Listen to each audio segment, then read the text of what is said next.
Yes, so we are live once again on the spot. And tonight we are hosting two prominent, young, amazing experts of the African continent, but also with a global perspective and trained outside of their countries. We have Lamin S.D. Keda, a Gambian, but also an economist by training, currently in Germany.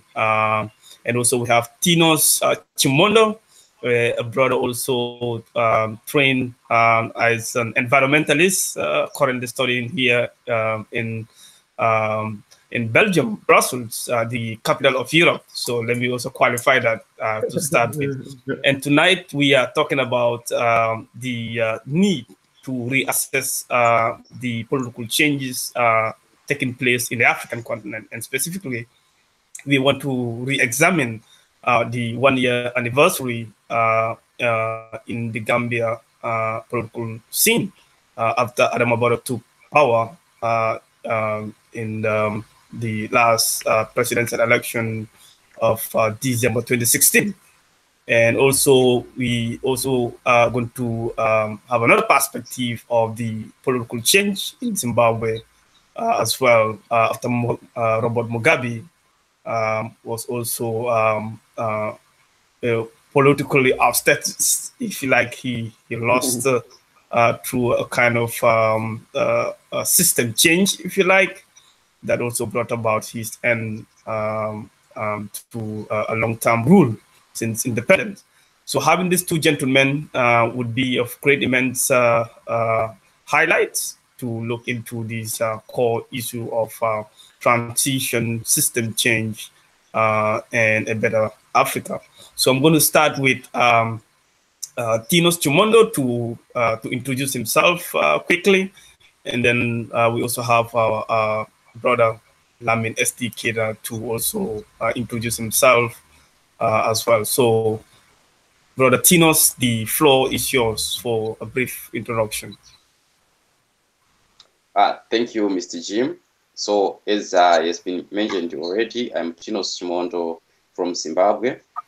Currently, I'm studying human ecology in Brussels at UB, and this is a program that is looking at the impact of human beings on our surrounding environment. Outside my studies, I actually also engage into political activities because I know that politics is one of the different forces in life that affect us in our everyday activities. Apart from some things such as culture and religion, we know also there are very important forces to reckon. I hope in our next discussions we will also look at those things. But today we are actually going to look at politics, as has been mentioned by our moderator. So my political career actually is something that is not very old, very new. Because of circumstances, I started to realize that the youth are not playing an important role in our politics. So that is politics. I thank Mr. Jim for helping me along. We are actually interested in this issue together, and we hope that we are going to form something very, very important. So that is me in short. Thank you so much, Tinos Chimondo, my brother, colleague, and a friend. Good to have you on board. Yeah, Mr. SD Keda.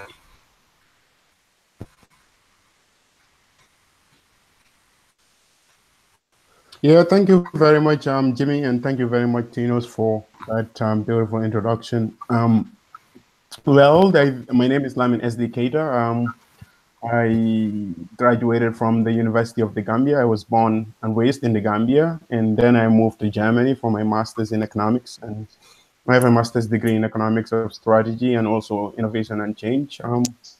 I am excited about this program to talk about one-year achievements, to call it achievements, or maybe fallbacks of Barrow's government.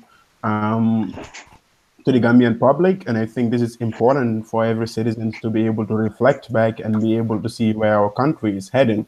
So I'm looking forward to a very exciting and also very challenging, at the same time, engaging conversations with the two of you and also, the rest of the public who will be viewing us as well.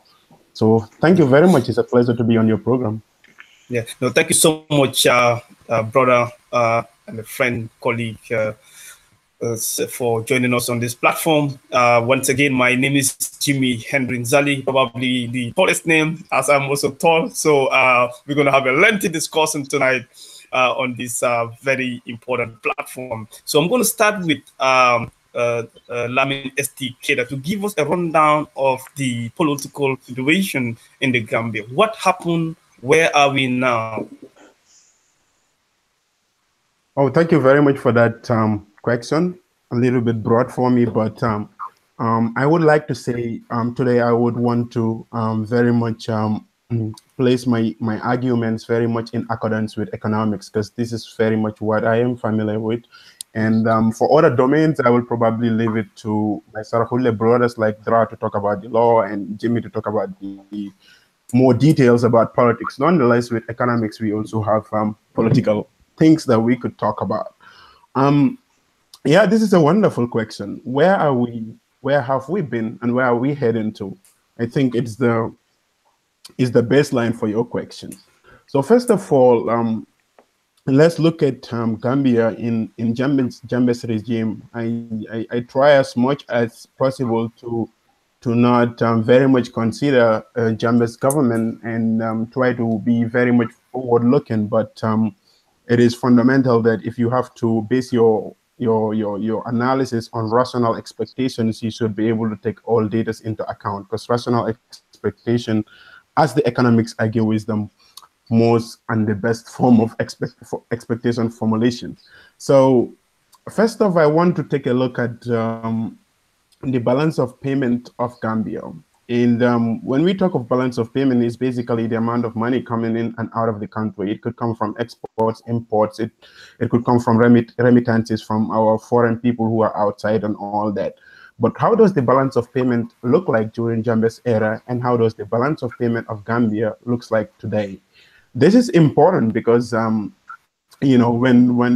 your country is in debt, some economics would argue that debt is not necessarily a bad thing, but from my own perspective, any debt to any country, it's not very much in line with good things. So when we look at the debt of the Gambia, which is first the balance of payment of the Gambia, in 2016 we had 30.5 million US dollars in balance of payment. This was in 2016. And now we look at Barrow's government, we see that this has increased from 30.5 billion, which is 30,500,000 to 31 million. So a 500 increase there.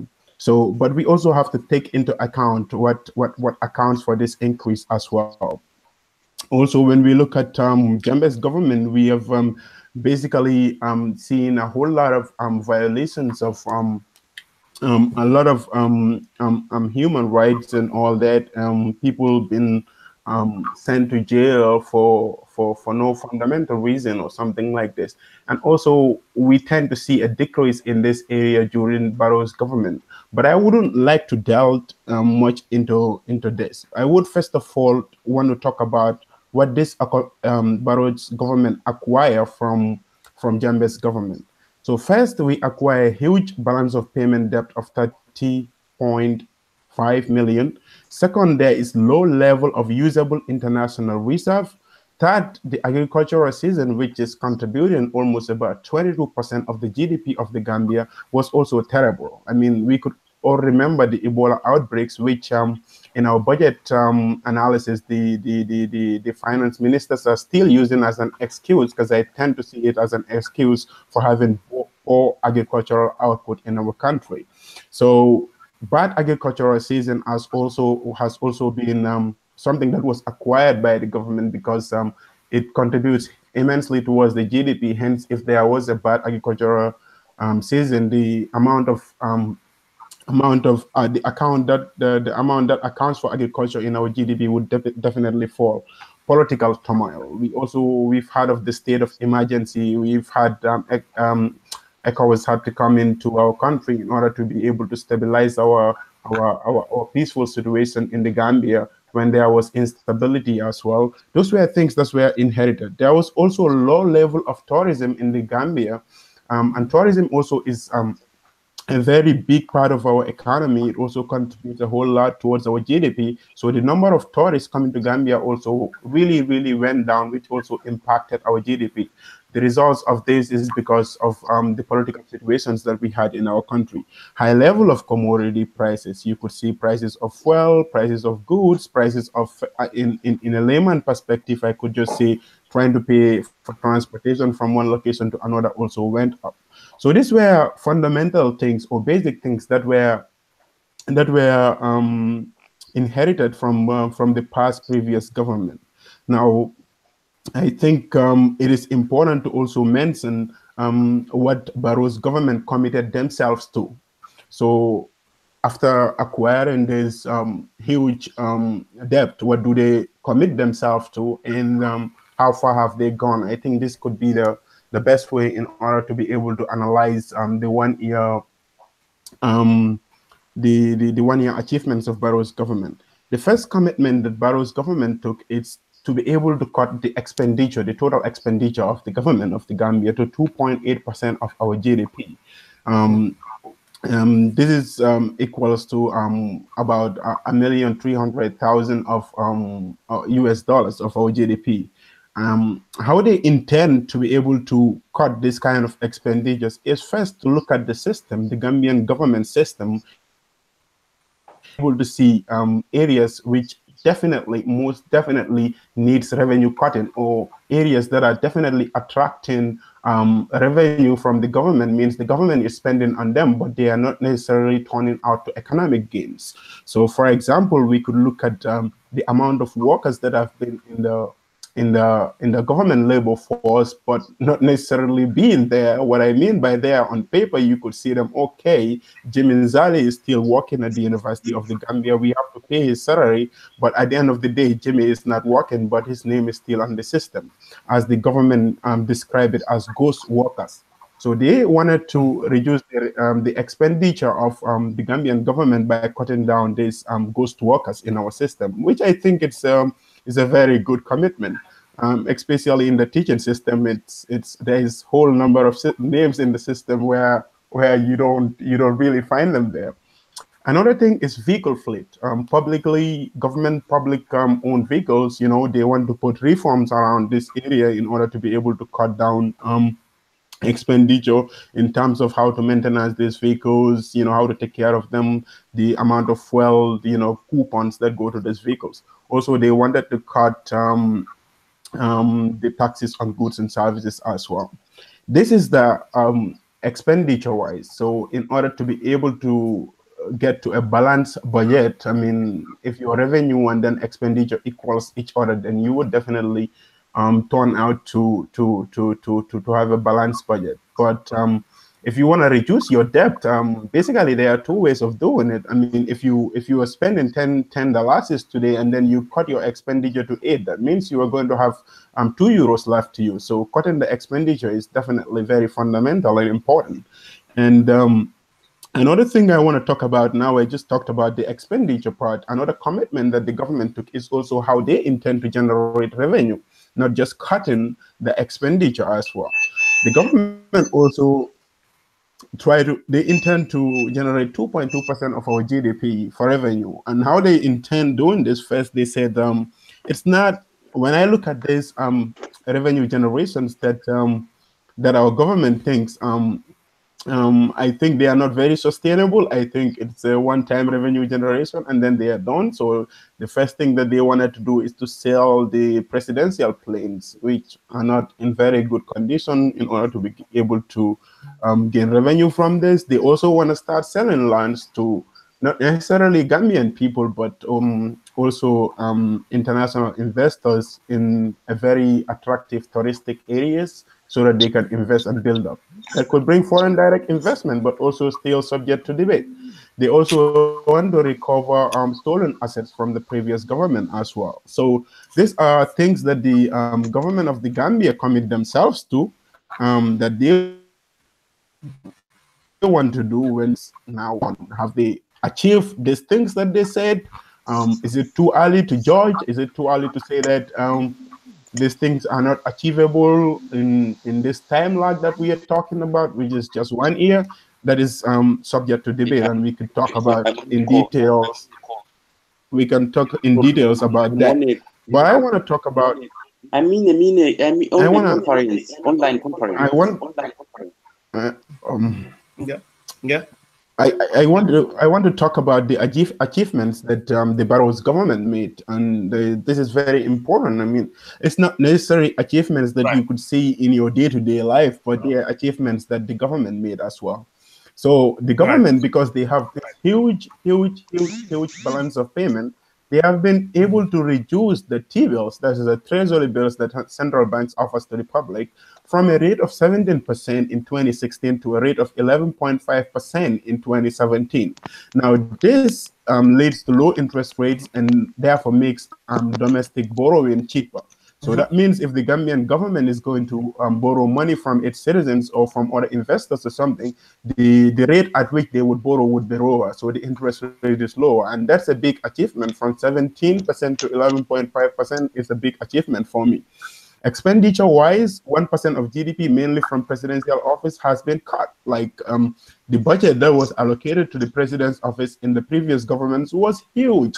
Like just the president's office, what it accounts for GDP was huge. And Barrow's government also commit themselves that they are going to cut this budget, which they are already doing, in order to be able to reallocate those necessary resources in areas which are very much needed. Things that are not yet 100 assets of presidential airplanes that would yield up to 1% of our GDP. The government also has done a tremendous job in obtaining 16.1 million from the IMF from their program called the Rapid Credit Facility.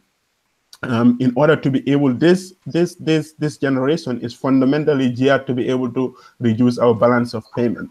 I am also having some doubts about raising this kind of money from International Monetary Fund or from international donors, because I am not a big fan of debt. I am not a big fan of aid. I am not a very big fan of this, and I have my arguments around this area. But I think for the synopsis of it, this is the main situations we are at economically. The government have inherited a very big debt, and they have raised some money from the IMF in order to reduce this debt. They have created platforms in which they can be able to reduce their expenditure by cutting down ghost workers, by controlling the vehicle fleet, and also by cutting the taxes and goods and services. They also commit themselves in order to generate revenues by selling the presidential airplanes as well, and cutting expenditure on the presidential office in terms of the budget as well. So they've achieved reducing the treasury bills from 17% to 11.5%. That is a tremendous achievement.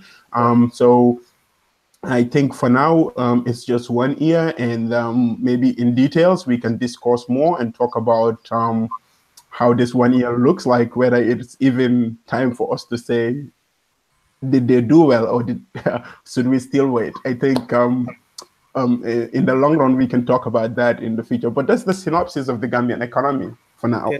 Yes. No, thank you so much, Lamin SDK, for those very insightful research points as well. So it shows that you've done your research very well on this topic, and the fact that you're able to simplify to our viewers in terms of the expenditure, in terms of the debt, and also the efforts by the current government to try to stabilize the economy of the Gambia, but also at the same time trying to hold to account the previous government of Jammeh. And I'm sure at some point we'll also come into the financial dealings and the commission of inquiry that is also taking place as we speak in the Gambia, trying to get into the core root of the administrative misuse or mismanagement of public funds and how those funds were generated. So we'll come to that as well. And I'm so happy that you were able to also delve into the human rights aspect and also the current global donor fatigue, also support that we also received from the IMF, and also the fact that you acknowledge that the IMF they also have their agenda as well, and these are some of the lapses in these kinds of endeavor. So I think at this point, I'm also gonna invite Tinos to give us his reaction, and then now we come into the cross-examination, the real debate or discussion in itself. Tinos, what is your reaction to Keda's research and analysis of the current situation in the Gambia, but also looking at it from the economic aspect as well? Okay, I might not be very good at the economic aspect of the Gambia, but okay, economically we cannot make like a very solid conclusion that the government is failed, but we can actually work with the symptoms that we are seeing right now, whether we are on the right path or not. Because it's just 1 year, as we have mentioned earlier on, so we want to be very objective. As our colleague mentioned earlier on, that we have things like the increasing debt. That is a very good sign that we are actually not changing what was there before the removal of Yahya Jammeh. You see, so I think the government should be working on such kind of issues, such as reducing the debt, reducing also expenditure. It's positive for economic growth. But if we see like the government is even increasing expenditures through things such as traveling costs for some unnecessary visits to different continents, Europe, America, you know, our leaders sometimes they like traveling and they bring nothing from those tours that they make. So looking at such kind of symptoms, we can predict what's going to happen after 5 years, after 3 years, after 10 years with such kind of a government. You get the point? Okay, fine. Looking at those results and seeing that we are not moving into the right direction. So what should we do? Now we are coming to the political aspect of the discussion. Because knowing that the government is not doing good, is not implementing good economic policies is one thing. Making the government do that, what you demand or do what you desire is another thing. So that is where the political aspect comes into play. Look, so my argument is, so we have identified as youth that the government is not doing well economically. The policies are not good for the health of the nation. What can we do next? How can we engage our politicians? How can we deal with such kind of unnecessary expenditure from the government officials? How can we deal with the donor syndrome? How can we deal with issues such as human rights? How can we actually get rid of politicians that are just good at making propaganda? Because you know what? The situation is in Gambia right now can be equated to the situation in Zimbabwe. We had dictators who ruled for some decades in a country, right? And those dictators were removed. And when they were removed, people thought that they had reached Canaan. Yet it's not enough. Removal of a dictator is something, but then implementing good policies is another thing. Yeah? So right here we have people who are just having this excitement that we are going to be well because a dictator was removed. But then look at the policies that were set by that government, the previous government. If they been changed, They are still there. And the new government is just implemented the same, is just inherited the same laws, the same policies. You get it? Yeah, I'm getting it. Yeah, we are listening. Yeah. So what can we do to this? What can we do to this new government so that we change the situation? Because we always say new dispensation, but is there anything new that has been brought about? Set aside that the only new thing is that we have new faces in government. Yeah, that's my concern. Yeah. I think that's a very thoughtful reflection. I will also allow Kira to react. So I think basically what Tinos is talking about is the issue of system change. Is the issue of policies, whether they are in tandem or in line with the change or the hopeful transition change that people were yearning for. So I know from the economic perspective, there are some developments taking place. We are seeing many tourists are keen to go to Gambia. We have seen many. We've seen of recently the Commission of Inquiry trying to find out or get into the administrative mismanagement during the Jammeh regime, and at the same time, Tinos is also punching us to also ask ourselves, when we talk about regime change, transition, is it just new faces? How about the policies? What has changed? So I think this is a very interesting dialogue to start with. So may I ask you to shed light on the policy aspect in New Gambia, economic, as you feel or expertise may be?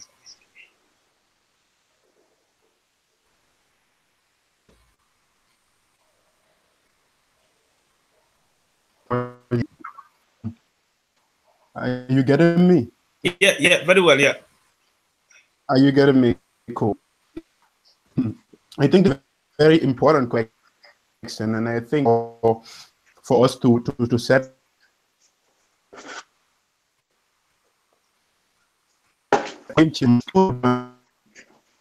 the pioneer, I wouldn't say the pioneer, but the person who first started bringing up the system change and regime change, which is Honorable Halifa Saleh, a man that I have utmost respect for, and I normally try to analyze his thoughts, though I don't agree with everything that he says, but in most cases, he seems to be very much powerful in analyzing the economy of the Gambia. Now, from his perspective, he said, a regime change is just like a transition from A to B, just like changing phases, like Tinos is talking about. So Yahya Jammeh is not there, Adama Barrow is there. This is a clear representation from Khalifa's view of a regime change. Now, a system change is to put a system in place and try to implement policies or something like this in order to be able to really effect change. But the situation that we observe in Gambia, should we categorize it in the former or in the latter? I would say there is technically a little bit of both, because in the previous government, in every government that you look at, one fundamental, you want the economy to do well, and then if you want the government to do well, and if you want your citizens to give their utmost best, it has to hold its government accountable. Once you held leaders accountable, then they have no power of their own. I remember you one time shared a quotation with me in University of the Gambia. You told me, Keta, if power corrupts, then absolute power corrupts absolutely. And I totally agree with this statement. But if you don't put in place which you can be able to hold your leaders or your political leaders accountable, then definitely they would do whatever they want. In this new system, we are seeing that they are held in the government accountable. So that, to me, is a system change. That is not a regime change. So recently, we've seen the arrest of Dr. Caesar from the University of the Gambia, and then we've been seeing media experts going on. We've been seeing university students going on in front of the police stations and protesting so that they could release the man. That is held the government accountable. You know, we've seen the Janet Commission in place, which is trying to find out the financial dealings of the former president of the Gambia, Yaya Jammeh, and a whole lot of different people are coming into the picture who were part of Yaya Jammeh's government, and we don't know what the results of the Janet government it's going to be. But the fact that they are questioning people, the fact that they are putting things together, it's a clear manifestation of a system change. Now, if you want to stand in front of me and tell me there is no system change, you better have some valid points to tell me that these things are not occurring in the Gambia, because we are seeing it and we are following. So to me, those are examples of system change. There was economically, there is this program in Ministry of Finance, which is the Program for Accelerated Growth and Employment, which is the page in order to be able to create more employment opportunities in the Gambia. It's almost lapsing out. But if you look at the budget space, you can see that they are trying to extend it as well in order to bring it back, because it would help to create employment in the country. Those are part of system change. I'm not saying Barrow's government put them there, but the fact that they are trying to extend it to another level is in fact a system change. So there are things that change. Today, you and I can sit here and talk about our government and hold them accountable because there is a system change. So to me, there is definitely a system change in our country. I'm not saying it's 100%, but we have seen signs that they are heading to that direction, and work is in progress. Now, to say that they're doing the work 100% right, I mean, it's just 1 year. It's just too early to tell. But I think they are on the right. Yeah, I so hope so. They don't prove me for wrong. the devil's advocate. For the devil's advocate, for the devil's advocate, I mean, some people will argue that that is democracy. That is people rising up and speaking out and trying to bring about change. But at the same time, the system change that people maybe will talk about are institutions and the way institutions are run. And I don't know what will be your reaction to that in terms of system change. Because maybe one will argue that system change and democratic rights or assent are actually two different aspects. I don't know what will be your reaction to that. Yeah, I mean, this is the fact what I love about democracy, because everybody out there would have the opportunity to say what you really feel and what you thought about the whole situation, and it is important for us Gambians to be able to respect every person's view, because as a citizen of the Gambia, each and every person have his own view, and they must have the right to be able to exercise those views as well, as long as they are not infringing on the rights of others. Now you will be totally right, but I think it is when people think that with democracy, once there is democracy, then there should be freedom of expression. Yeah, I think that's totally right. But the fact that everybody would rule out that there is no system change, I think that is an incredible mistake that Gambians are making. When you look at this now, maybe the question is, let me just finish this point here, Jimmy. We have democracy, and now we want to hold our leaders accountable as well. Now, yes, we can hold our leaders accountable, but if the government do not take that initiative to be able to formulate the Janet Commission, which in fact is going towards finding out these financial dealings of the president of the Gambia, then we might as well say democracy do exist, but how are we holding them accountable? Going to the media and just speaking, and then there is nothing implemented, it's just not going to cut it. So it is important for Gambians to be able to be very aware that there are certain policies, not necessarily policies, but there are certain things that are implemented that we have not in the presidential in the previous president in the previous government that we were dealing. So those are clear justifications of system change. Now, if you tell me the magnitude of system change that some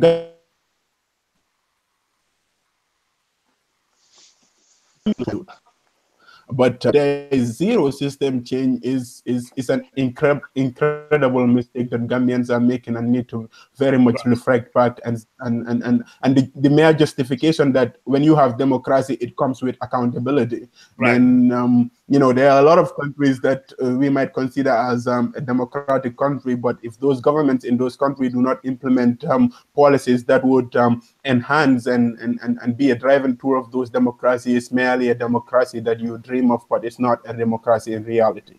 Okay, let me bring Tinos now. So Tinos, the issue of system change, you know, yes, to what level, to what extent it can be or could be a good question to ask.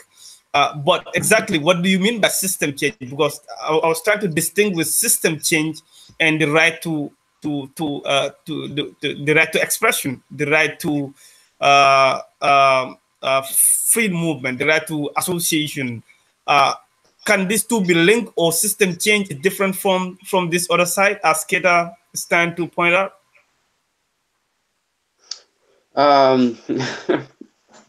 That's you are talking about system change, and you are relating it only to human rights, right?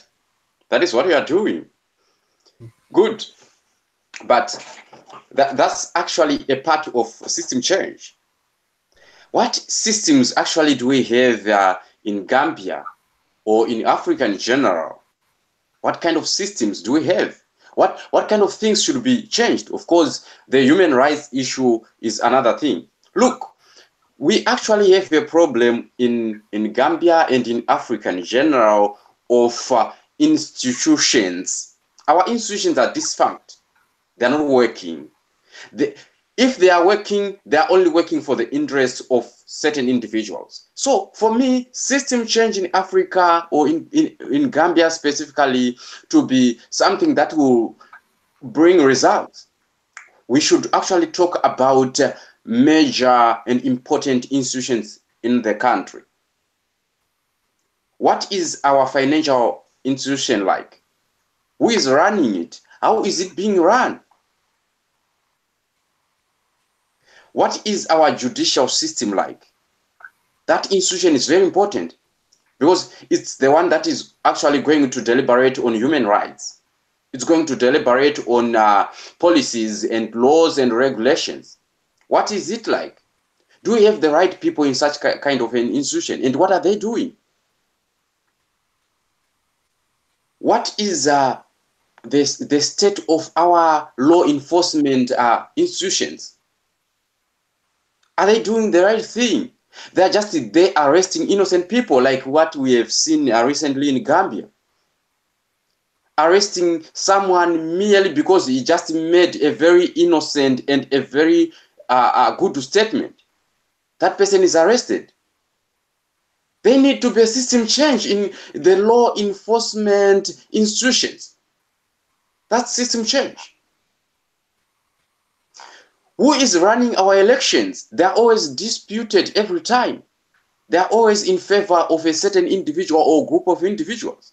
Who is running the elections? We need a system change in the electoral bodies across Africa.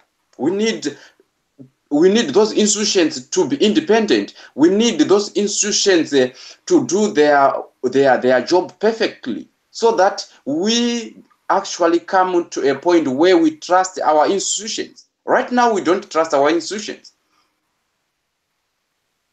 Trust. What is the state of our parastatals, those government-run companies? What is the state? Who is running them? Is the person qualified enough to run such kind of a company? How are we procuring our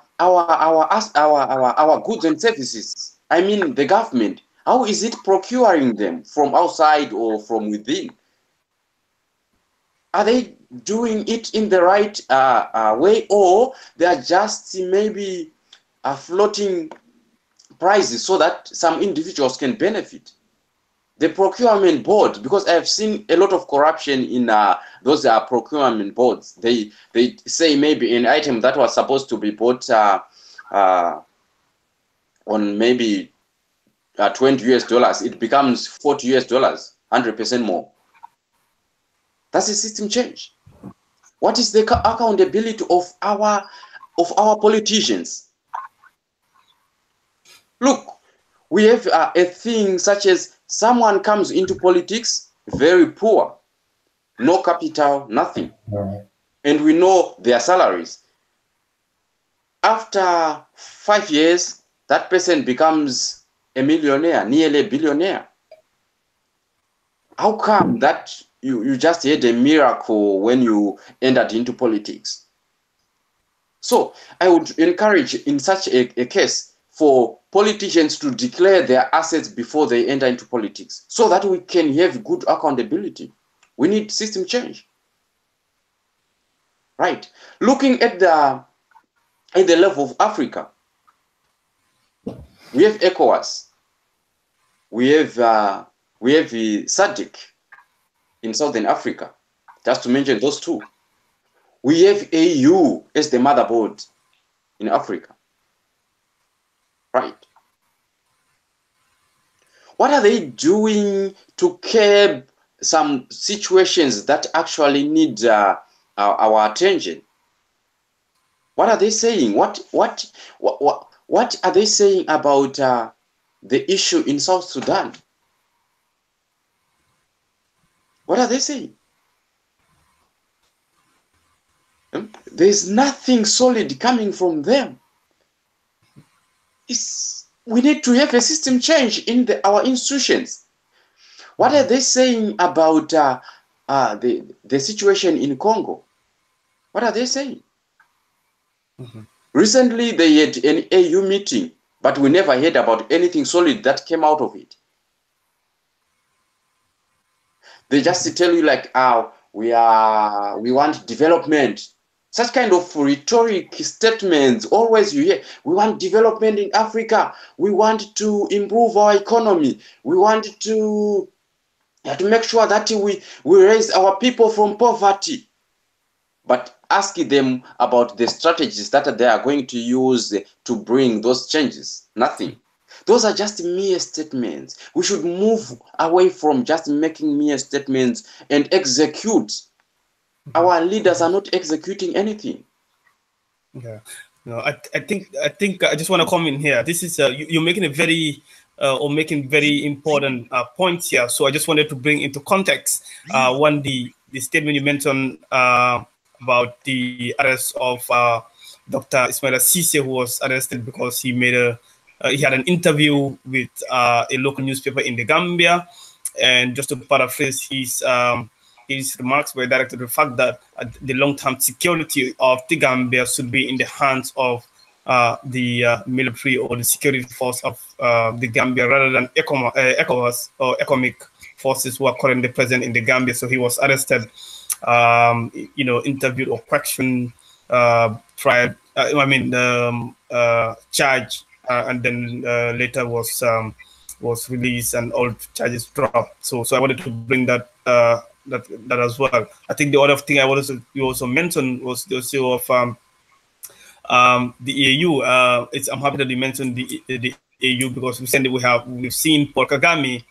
He's been appointed as the new AU chair. So something interesting to also bring to the fore as well. So let me move now to Lamin SD Keita. I mean, Keita, Tinos is connecting the leadership of Africa and progress at the same time, the overall performance. In a nutshell, that even though we have facial changes of people, but yet still our government, our institutions are not functioning. At the same time, there's also a disconnect and lack of trust, to borrow his word, lack of trust between the people and the institution or the people who govern them. So what would be your reaction or your point of view on that issue as well, looking at the Gambia, maybe, because I know you also mentioned something very important which has to do with what is taking place in the Gambia in terms of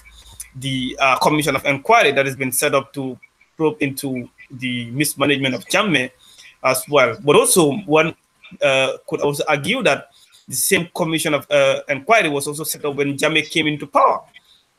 And the result we have seen is the fact that the same people who sat in the previous government were recycled and recycled into the system, and now they ended up influencing Jammeh and his regime.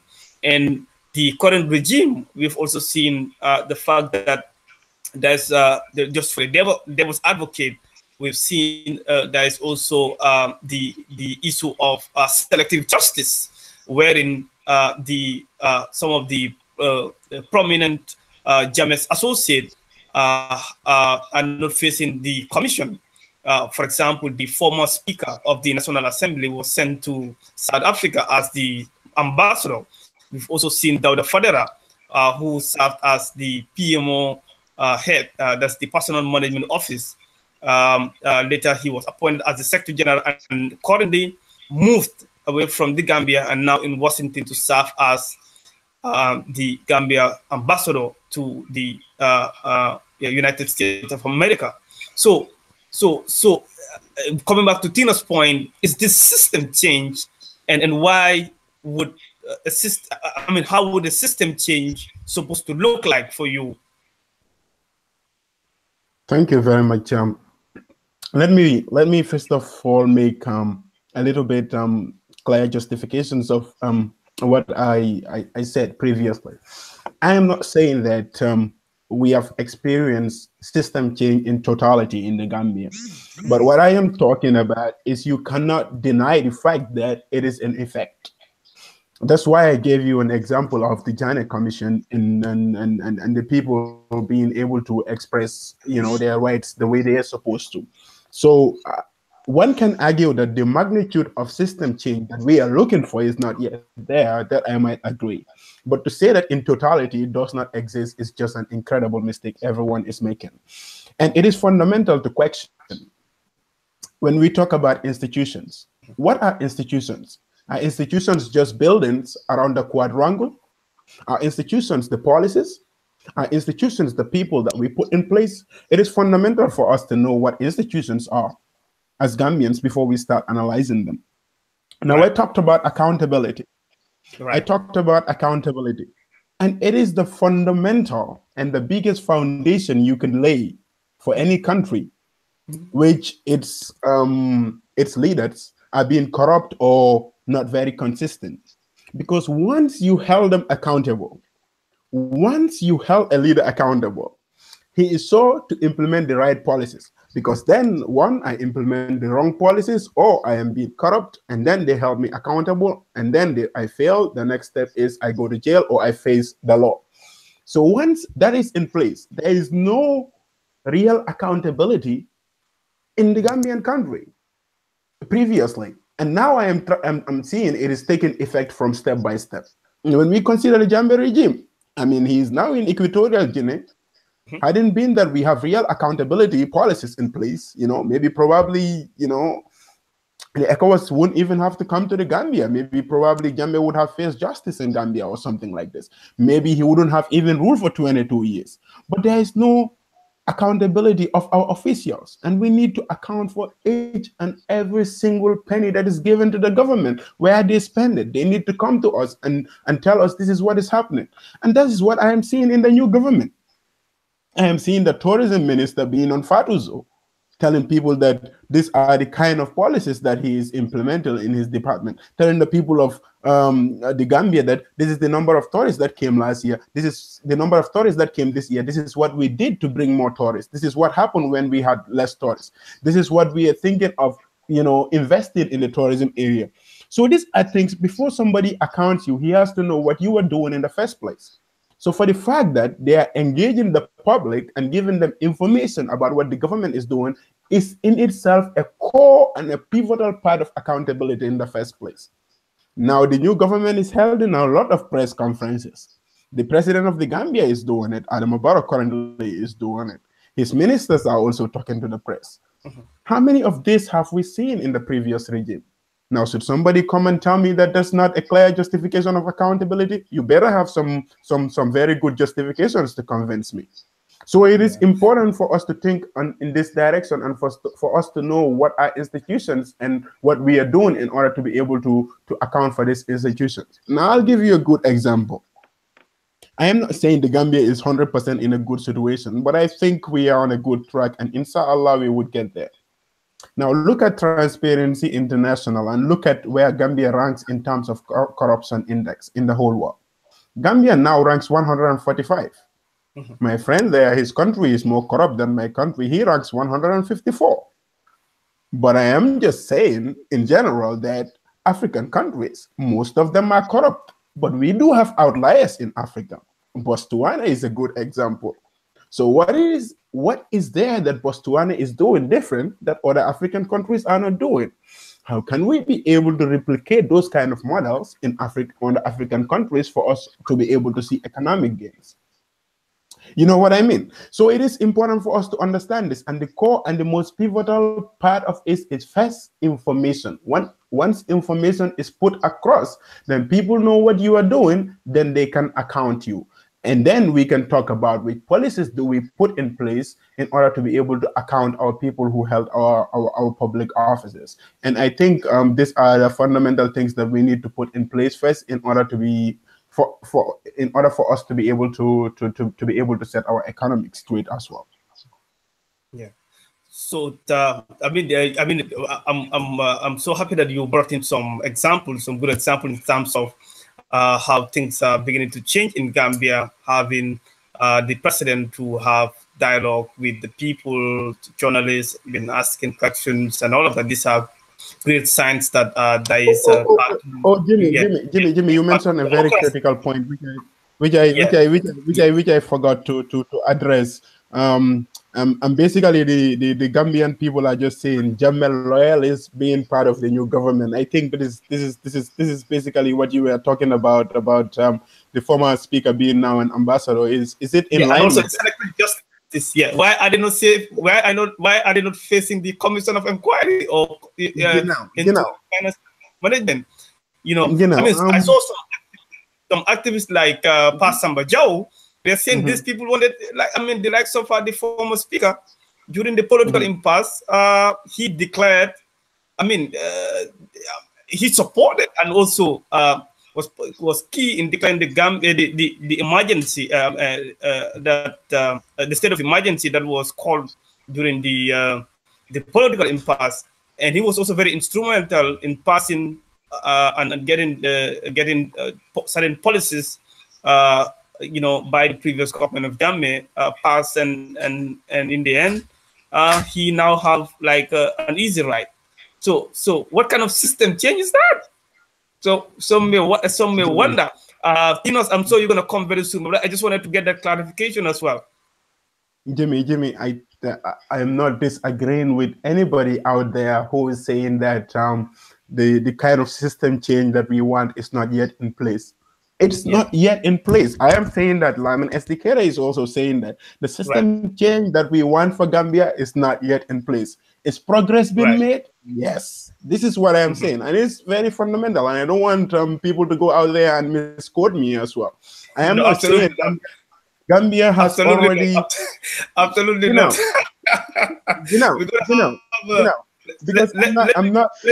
Let me bring Tinos. That is pretty clear. Let me bring Tinos. I see he's already laughing. Tinos. Let me finish this point. I have not made this point clear. Actually, it's important. It is important. I'm not saying that the Gambia has experienced system change in totality. Please, viewers. I'm not saying it has experienced system change in totality. What I'm saying is there is progress. The magnitude of system change that we want in the Gambia is not yet in place. But have we moved from 0.1 to 0.01? Yes, we are getting there, closer to 10 or something like this. Yes, it is happening in the Gambia. So this is what I am saying. So it is important that people don't misquote me. And with the Jammeh loyalists being still part of the Jammeh government, I think people are also arguing in this direction that justice is being denied. If justice is being laid, then is it justice denied or something like that? It is important because there could be people in the Jammeh government who have been working day and night for the Gambian people. Maybe probably they have not even done any crimes or something like that. Now people like that you might want to keep because they have good knowledge of the previous system and they could be able to help you to grow your economy.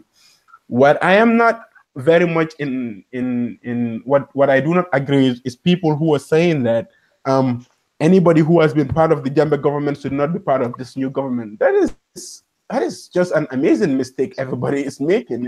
It's not very right to think that way from my own perspective. You know what I mean? As long as the Janet Commission is going on, as long as the Janet Commission did not come out and bring their facts and tell you these are the findings we have, and then we have a case against Jimmy, it is not right for you as a citizen to say that that person must be held to jail or must be sent on administrative leave.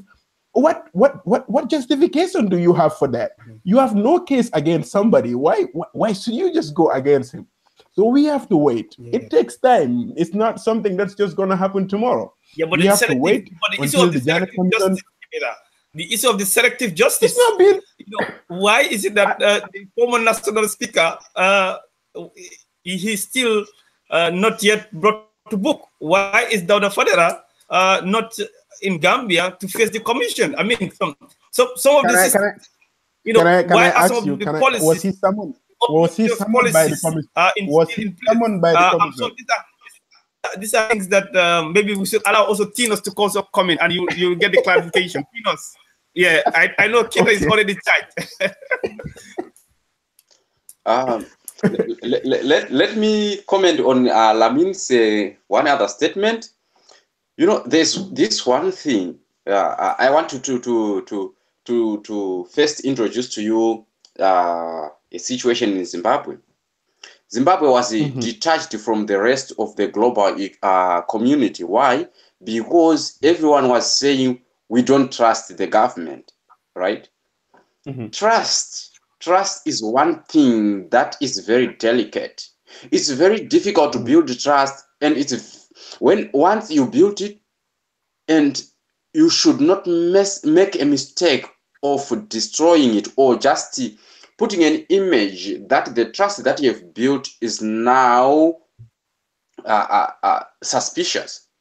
Because once it breaks, it's very difficult, if not impossible, to build trust for the second time, right? So my issue now is on trust.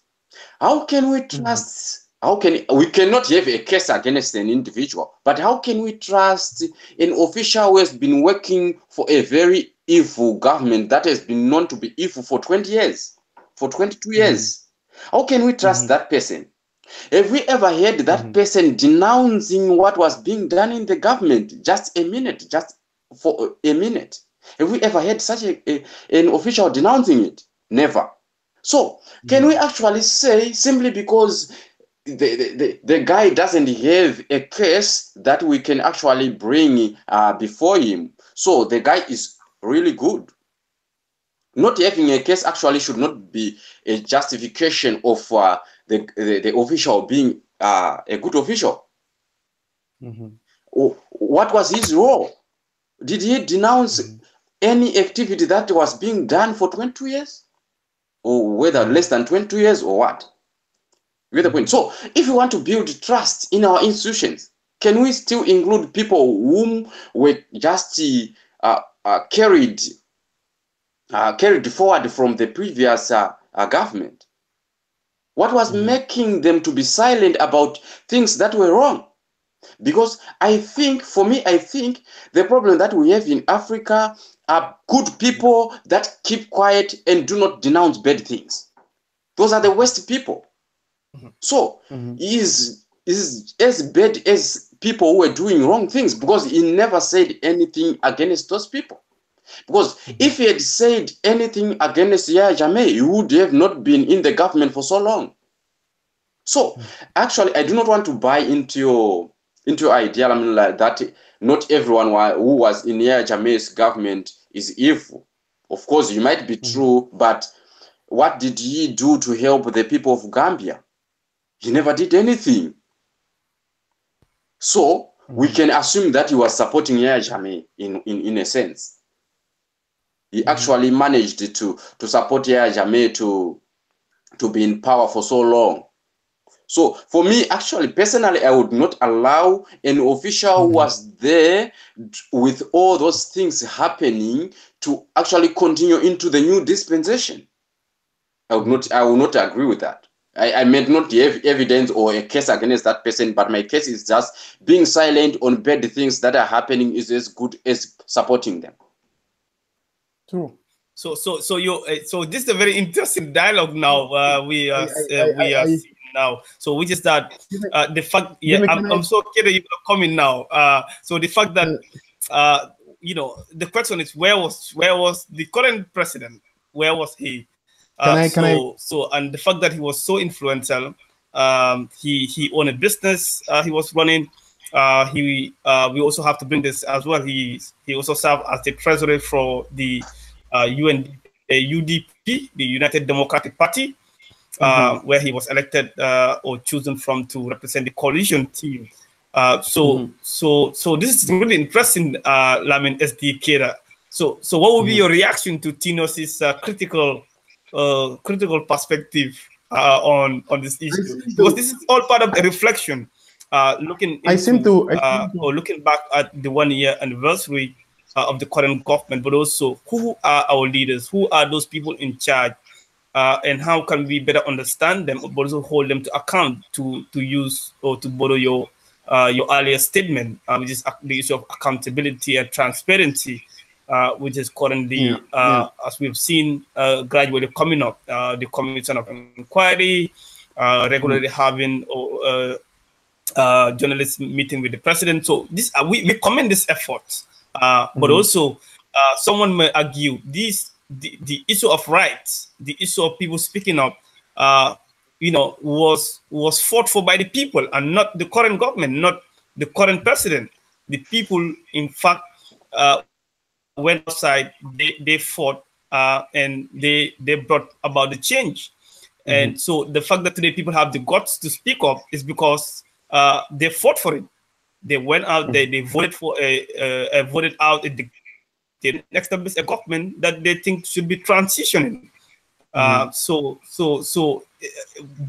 what the government should be focusing on doing, just for the devil's advocate, is to bring about effective changes. It's to bring about system change. It's to look into the government or public institutions. Who are those people govern? How were they governed?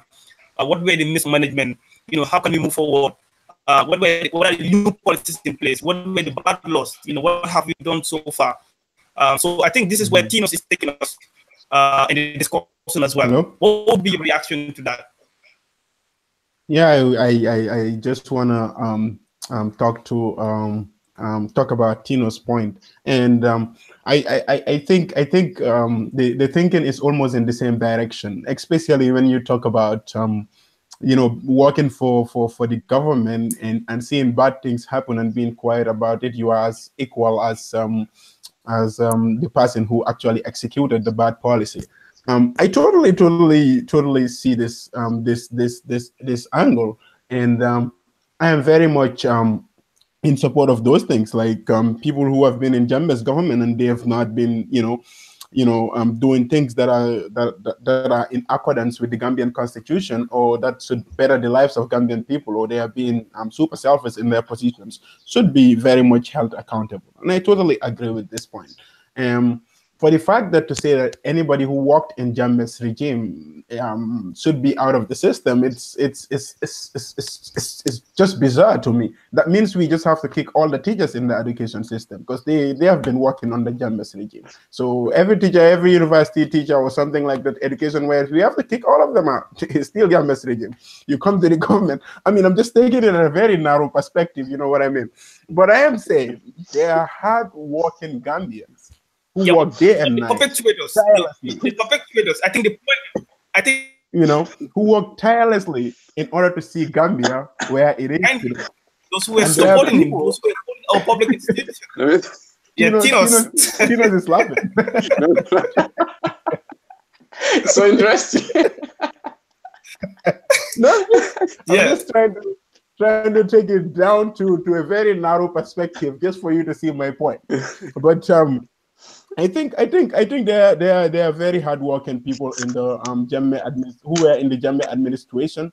Nonetheless, they might have been victims, just like me and Jimmy. We were out there and we never had the chance to express our opinions as we were supposed to. So if you if you want to hold them accountable for that as well, you know, I mean, it's still subject to debate. But I think those people should not necessarily be out of the system, since they are not selfish and they are trying to put policies that would definitely benefit Gambia in place. And unless and until that you have a case against a person, how can you just tell him you were part of Jamaica's government, so you are a bad person? Sorry, Mr. Lamin. Sorry, Mr. Lamin. Sorry, Mr. Lamin. I just want to interrupt there. Okay. Where do we make a line between leaders and ordinary Gambian citizens? That is one thing that you should actually clarify to us, because equating a minister to a teacher actually is something that I cannot accept. Like you say, because here you want to sell the idea that a teacher, a high school teacher, might be as equal as a government minister. Is there actually a same victim? There are actually two victims to Yaya Jammeh, to Yaya Jammeh's government, right? I actually don't think that's very true. Because a minister is a platform to say something and be heard by Yaya Jammeh. He was maybe there in the highest decision-making board of Yaya Jammeh, and he was nodding to everything that Yaya Jammeh was doing. That is our assumption, because if we never heard that minister denouncing some of the policies, then we assume that he actually nodded his head. What about a teacher who was just told by maybe in a form of a memo that comes through the Ministry of Education that we have changed the curriculum, and we want you to include this and teach the kids. Teach the kids that Yaya Jammeh is our supreme leader, is the one who is actually liberating the people of Gambia. And for me to equate that person, the high school teacher, to a minister, actually, it's not fair. Now, I think the vulnerability of a teacher and that of a minister to the system are two different things. Okay, they might be all victims, but I think there is a worse victim than the other. Yeah. So that's to understand this from the Gambian perspective, I would tell you, during the Jammeh dictatorship era, not even one person was saved. It doesn't matter where you are working. It doesn't matter if you are a minister or if you are a student or something like that. Once you say something against the government, even if you are discussing with family at home, you have to lower your voices if it is against the government, because everybody was scared to death. And I have actually witnessed students of University of the Gambia being taken to custody. Not even teachers, just students, mere students who said something about the government, and they have been taken to custody.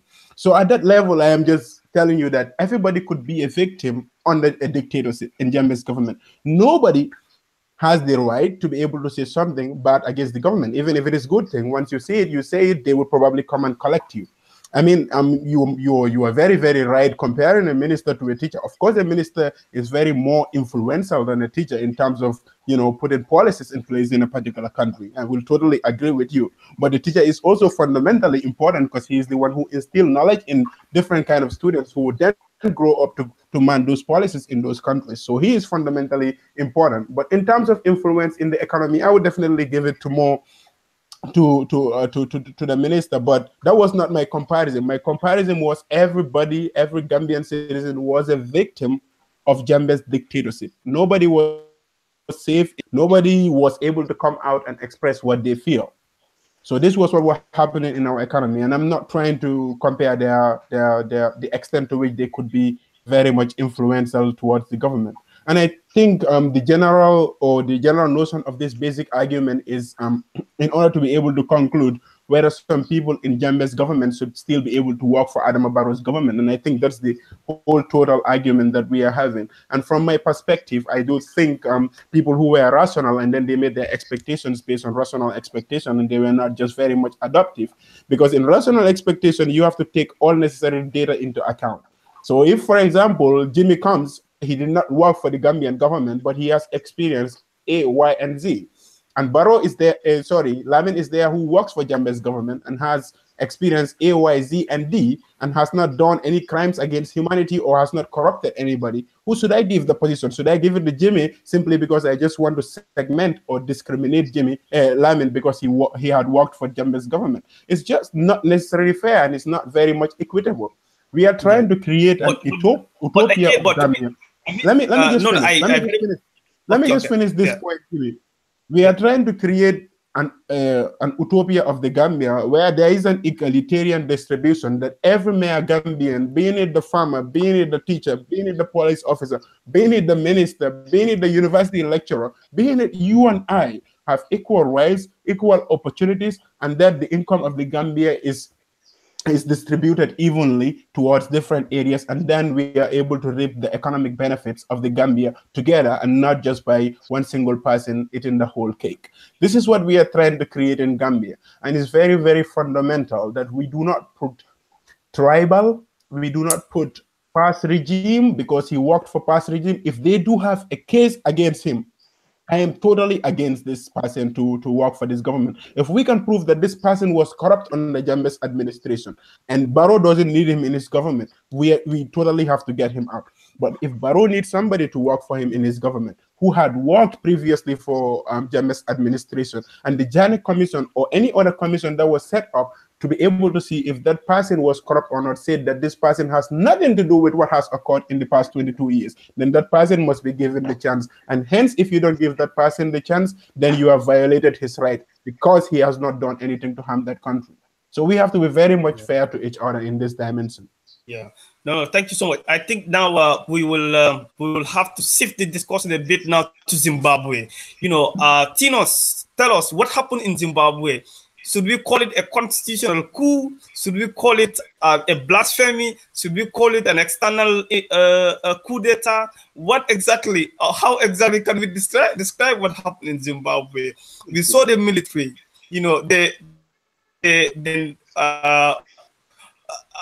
if you like, play politics. The crocodile, who was then serving as the prime minister, was sort of sacked by the Mugabe government, Mugabe himself, and he fled to exile.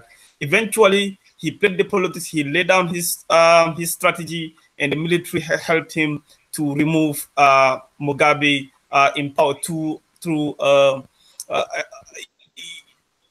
coup d'etat, if you like. Or is it a civilized coup d'etat, if you like? What exactly happened in your country for us also to analyze and to have an understanding of the situation in Zimbabwe? Okay, thank you very much for shifting the debate to the Zimbabwean situation, which I'm very familiar with. Let us not try to put makeup on things that are just simple and straightforward. We have people who have got their agenda. So these people are good at making up stories. They are good at fabricating things. They are good at making evil things right. They actually good at making evil things seem right.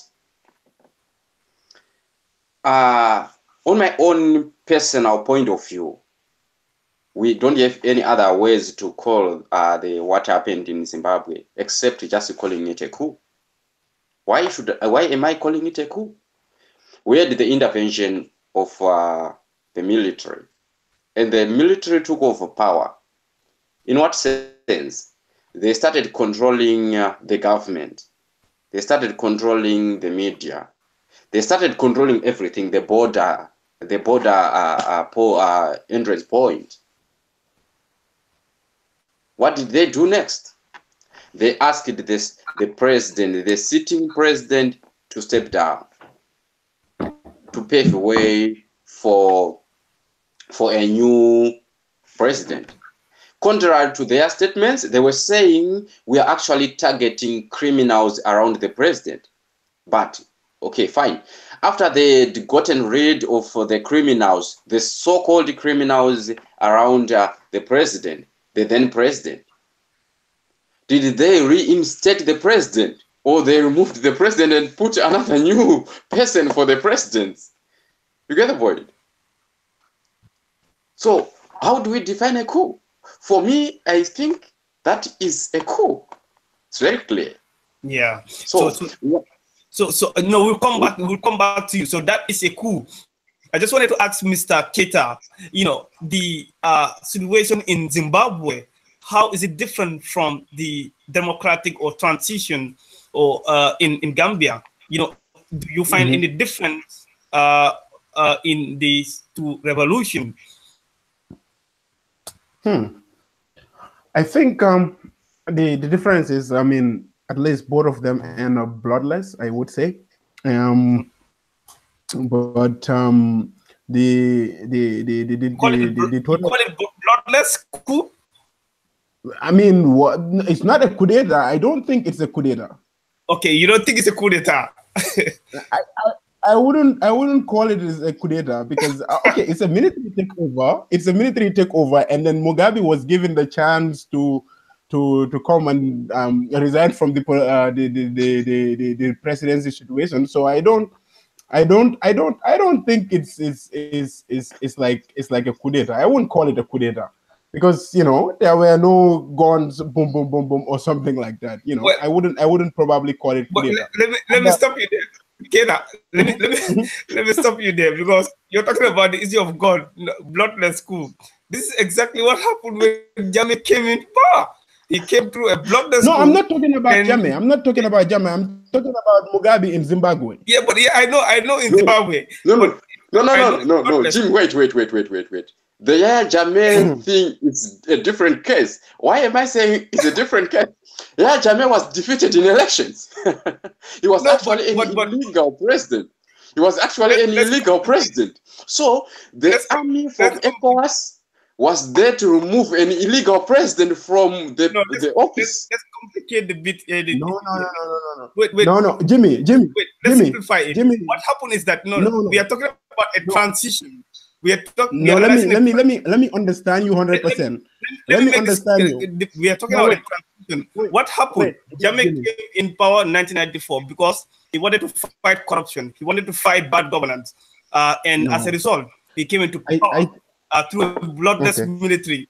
And the fact that Keita mentioned a bloodless military, you reminded me of Jammeh coming to power through that kind of means. And secondly, the issue of Zimbabwe, the fact that this to you is not a coup d'etat, or you not call it a coup d'etat, but yet still you call it a military takeover, but not a coup. I find this really interesting. Keita. Yeah. I don't know. Yeah, let me tell you. At first, I thought you were comparing Zimbabwe with Barrow taking over from Jammeh, but you were talking about Jammeh taking over from Sadauda Kairaba-Jawara. But you must also know during the time that Jammeh was taken from Sadauda Kairaba-Jawara, Sadauda actually left the country at that time. You understand? He was not there. Now look, Mugabe was placed under house arrest during this takeover, and let me just finish. We're not in the country. Mugabe's generals, they went to seek the blessings of the Chinese, and this Chinese gave them the go ahead. Eventually, they came and did what they have done. So it's like a similar case, but different tactics. Isn't that right? It's totally very similar. It has some very big commonalities with how Jammeh took over. I totally agree with this situation, but I would definitely not call it a coup d'etat. No, I wouldn't place that word on it. At least, Jimmy, it is important for us to give our African continents this kind of motivation.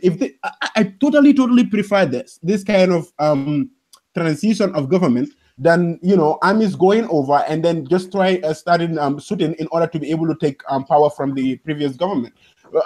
And this definitely what this creates in a country, it's like chaos and all that. I would prefer this. The first one I would prefer. Listen. Okay. Are you assuming that you need bloodless coup in Africa? Like no, we need first. Is that we first need to go? You have to listen to me. We first need to go to the ballot boxes. But it didn't happen. The ballot box thing in Zimbabwe. It wasn't a It ballot is box. not. But let me tell you one thing, Jimmy. What I'm trying to tell you is what I would prefer in a situation. First, you need to consider the ballot boxes. Now, if the ballot boxes are not working, and I am not putting in the minds of any soldier in any country to go out and start a coup d'etat, because you know that those are very uncertain things. You don't know where it would end. You understand? But I would prefer what happened in Zimbabwe. But the fact that you are not calling it a coup d'etat, you're already emboldened in them. They are now being emboldened by that statement that an economist, SD Keda, is saying that that is not a coup d'etat. No, I would call it that. I mean, it's my personal view. And the Zimbabwean guy is there, and he said they are just putting nice words on it, and he would call it a coup d'etat. But that's not just my view. Okay, so Tinos, your brother from Gambia is not calling it a coup d'etat. Why is that? Because to me, Zimbabwe, let's look at it from this perspective. Zimbabwe, across the African continent, is seen as a liberator. But in your country, he at some point was like a liberator and all of that. The breadbasket, we call it, and all of that. But later he lost it. But this is interesting to have a Zimbabwean calling it what it is to many, and someone from the outside calling it the otherwise. So this is really interesting. Are you in the wrong side?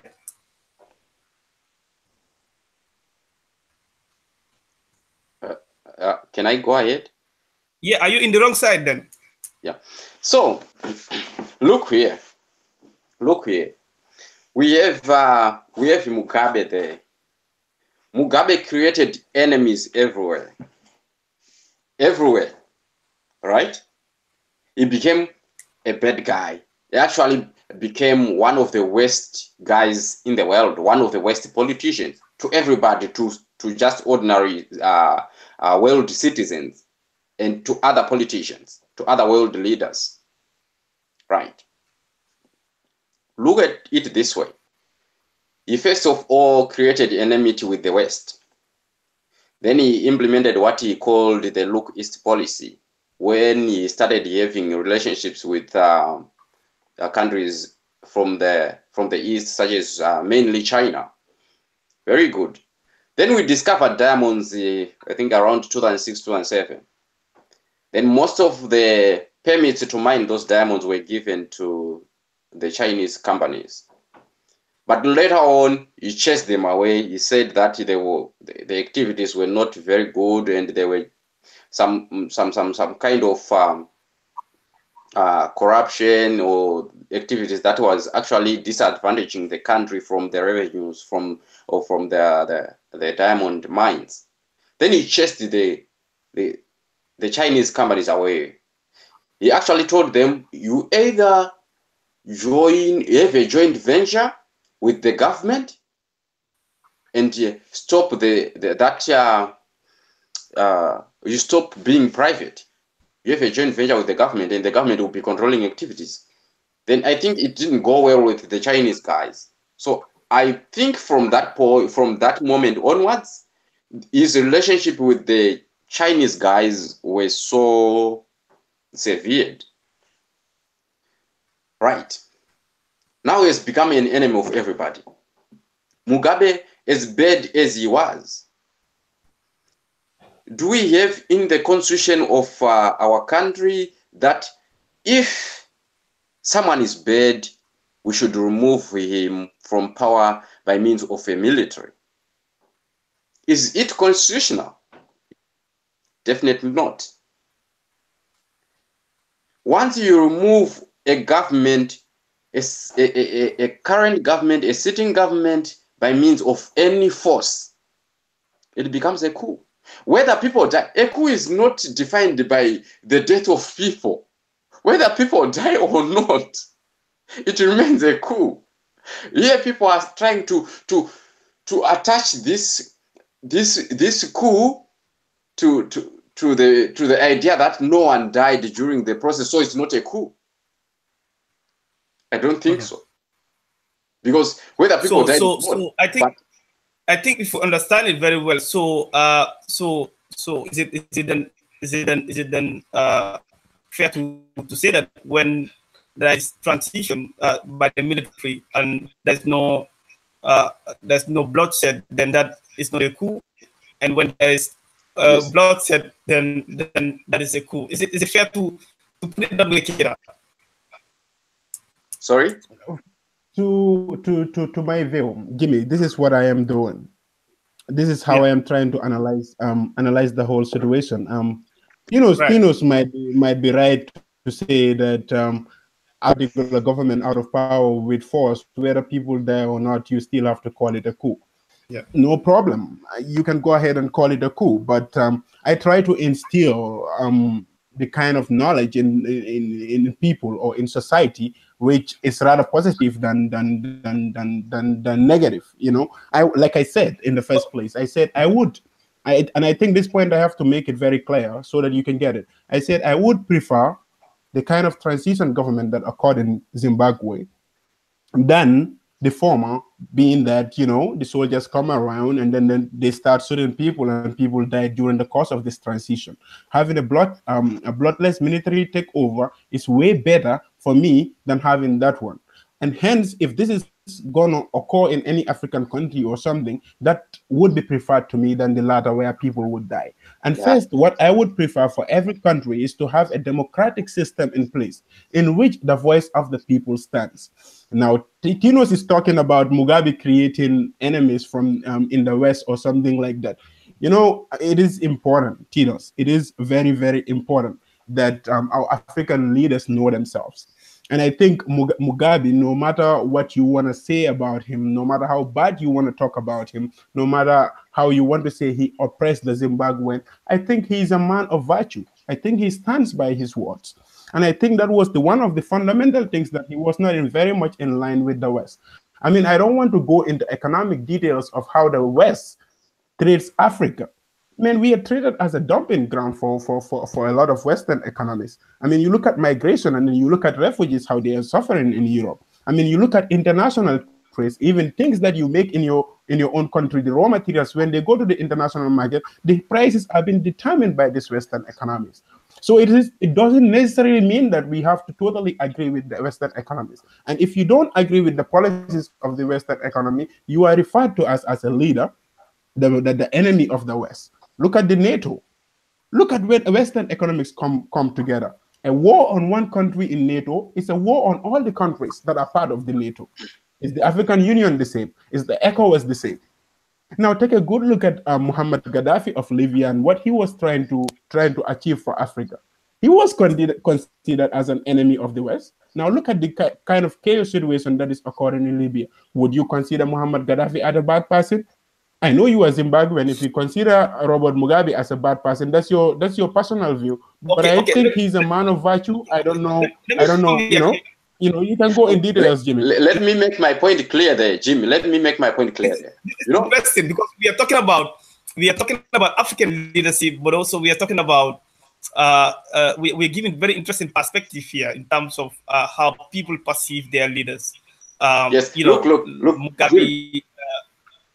Mugabe from Keita is like a liberator, a freedom fighter. No, Jimmy, don't misquote my words. Don't misquote my words, Jimmy. You said he's a man of virtue.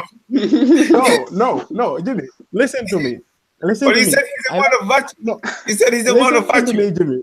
But he said Jimmy, listen to me. Listen to me.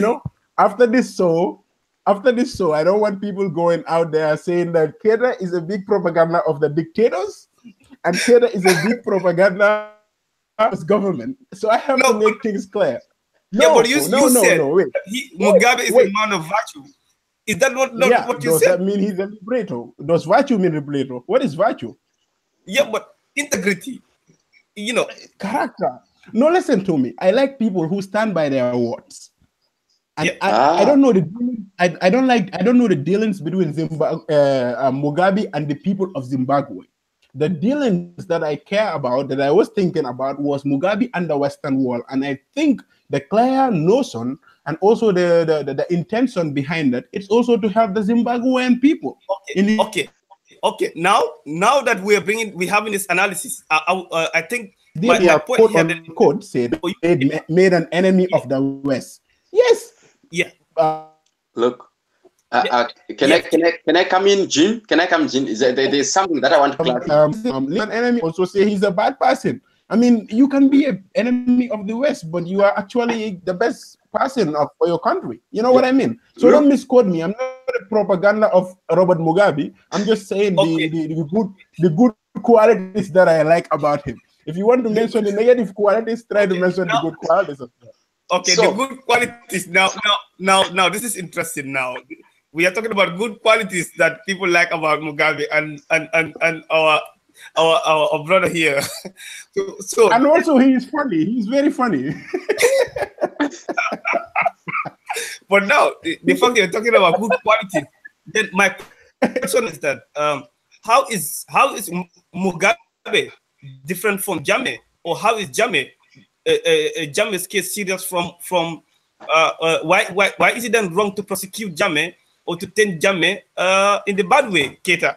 Because the people of Zimbabwe are seeing Mugabe as somebody who overstayed in power, and he eventually had to be forced out to leave power, and the fact that we're having this interesting analysis, which is that Mugabe has some good qualities, and he's a man of virtue. I mean, people could also say the same thing to Jammeh. Like Jammeh is a Pan-Africanist, like Mugabe, and also he's a man of virtue. You know, how would you distinguish then the two cases, Keita? Jimmy, you know, what I am not doing is I did not delve into the negative parts of African presidents. I was just trying to tell you the good parts. Normally, most especially Africans who come to Europe to study, when I have discussions with them and then we talk about African economics and then we talk about African politics, nobody there is there to tell me the good things that happen in Africa. How can we sell Africa if we keep on painting the bad and tarnish the image of Africa? We would not head anywhere. At least, listen to me. Let me finish. Let me just finish. Analysis. You don't used to have. Let me just finish, Jimmy. Let me just finish. Let me just land. If we keep on tarnishing, that nobody is going to do it for us. If you don't blow your trumpet, nobody would blow your trumpet for you. There are good things about Africa, and we should be proud of it. You know what I mean? Absolutely. So, but what I am talking about. Not this kind of leadership. Not this kind of dictatorship. Let me finish. I will come there. I will come there. You know, I will come to your point, Jimmy. I will come to your point. I will come to the shortcomings of this president. I will definitely come there. I'm not trying to paint African leaders like angels. No, they are not. And I totally know the economic situations of Africa in general, and it's not something pleasant to look at. So what I am saying, what I was just saying, is trying to give you the good parts of it. I mean, overstaying in power is definitely not something that we all want. We believe that there should be a term system in every country, and Mugabe overstayed in power. That's totally true, and I'm totally against this kind of system. And he is very much in line with President Jammeh in this situation. During his time, Zimbabwe suffered from the highest time of inflation in Mugabe's era. I have also seen that there was hyperinflation in Zimbabwe. Their currency was technically worth nothing. So I totally consider this. And you look at the Transparency International, they are ranked at 154, which shows that there is a high level of corruption index in Zimbabwe. And then the human rights are being violated in Zimbabwe. These are things that I know it's uncalled for. And I do not demand this. I do not want African presidents to turn out this way. Most expect Mugabe or something like that. But what I am saying, that's why it is very critical for every one of you to listen to my point. As long as this bad things persist during the eras of this president, it is also fundamental for you not to forget about the good things that they put in place. Yeah, a good example that I would give you. No, wait. Okay. Let me finish. A good example that I would give you would probably be Muhammad Gaddafi, because I am very much familiar with him than I am familiar with Mugabe. But I can tell you the commonalities that stand out between Muhammad Gaddafi and Mugabe. They both stayed in power for very, very long. That is Gaddafi and Mugabe. But Muhammad Gaddafi, during this era, he was under sanction. Libya was under sanction. And during the years that they were international community, they registered the highest standard of living throughout Africa. How is that possible? Libyans go to school and basically literally have education for free. Food was very accessible. There was not too much chaos in the country. Now you can tell me that maybe people are not, their rights have been infringed because they cannot say what they really feel or something like that. But Gaddafi did made an enemy of the West. Look at how that situation turned out in Libya, just to try to overthrow Muhammad Gaddafi. And look at the situation now, what is happening in Libya. Basically, even there is no government, I would say, in Libya, and the indigents are very much suffering.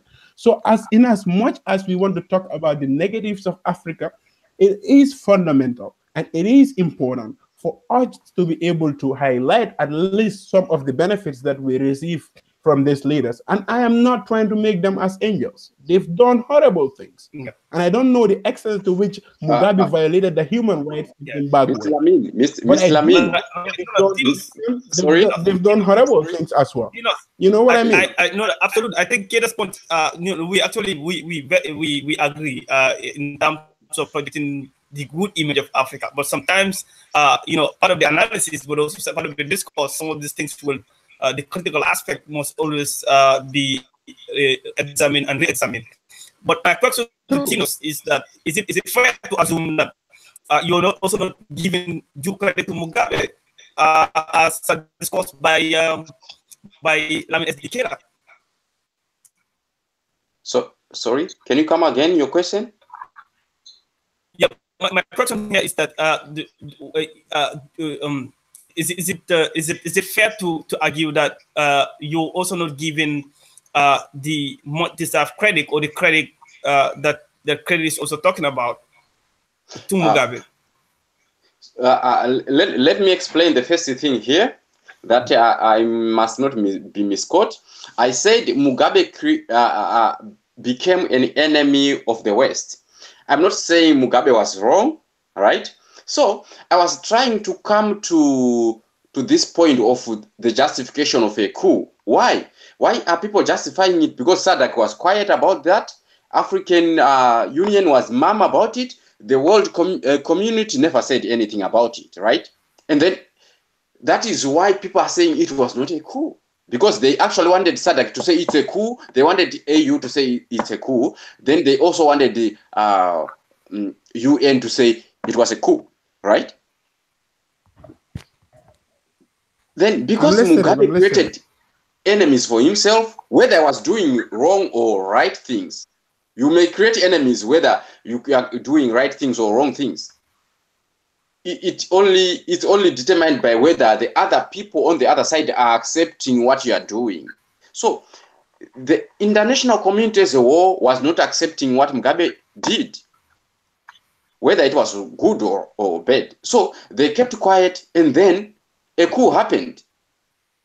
And then they never said anything. So for me, I'm saying it's wrong to say because someone did something different, something wrong, then we allow a coup to happen and say nothing about it.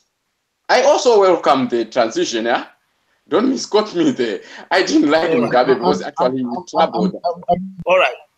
No, I think this is interesting. Because I know the issue whether it's a coup or not. Keda still holding to the belief that, or to the view that it's not a coup, and you still hold on to the view that it's a coup. So this is interesting. So my next intervention is about the African Union and the Jimmy, it's totally right to call it a coup in my case, and I don't think you are wrong, Tinos. You can call it a coup d'etat. In my case, I don't call it a coup d'etat. I call it a bloodless military takeover because I want to portray the goodness of Africa instead of the badness. So you can continue, Jimmy. So okay, that's fine. That's interesting. But what is the difference between a bloodless or military takeover and a coup? I just cannot get it. You know. I mean, you just need to consider. You just need to consider how the words are used and how how you say words and how they mean to people is different. So that's my take on it. Okay, so my final question is that, okay, based on these two scenarios, is it right to prosecute these former regimes? Is it right to extradite Jammeh back to the Gambia?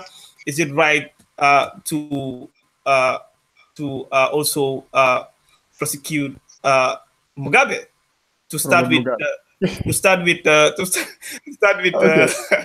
Okay. Tinos, is it right to okay, go with Tinos? What is your take?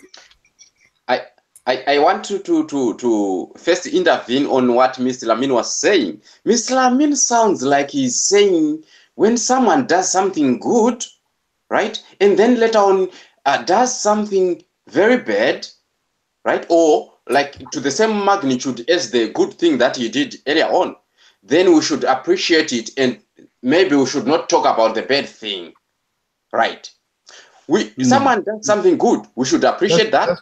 That's not what I mean.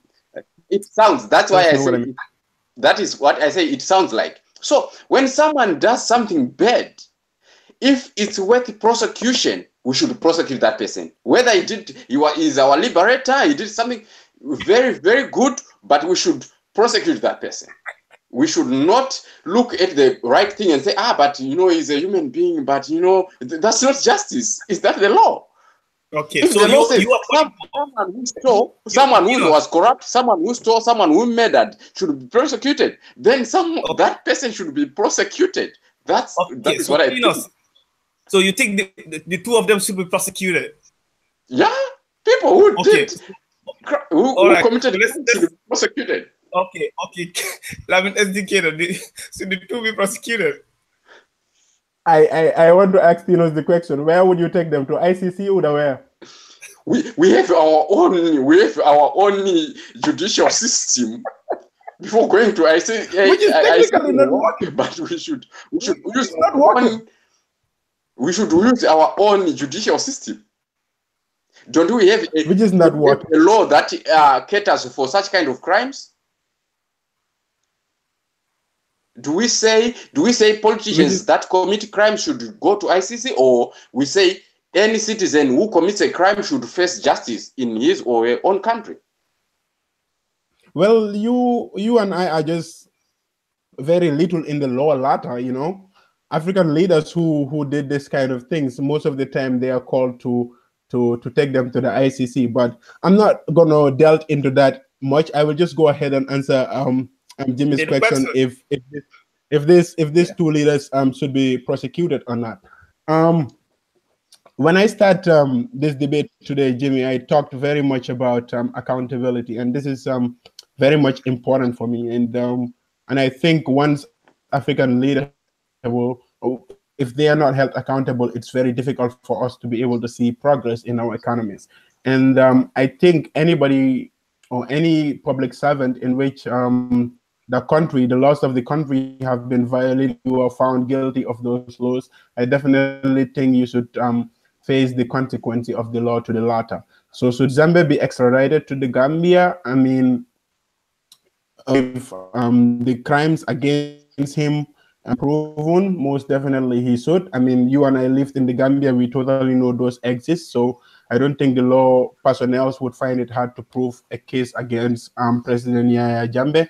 And the role of the presidents of Equatorial Guinea is very much important in this direction as well, in order to let him come to the Gambia.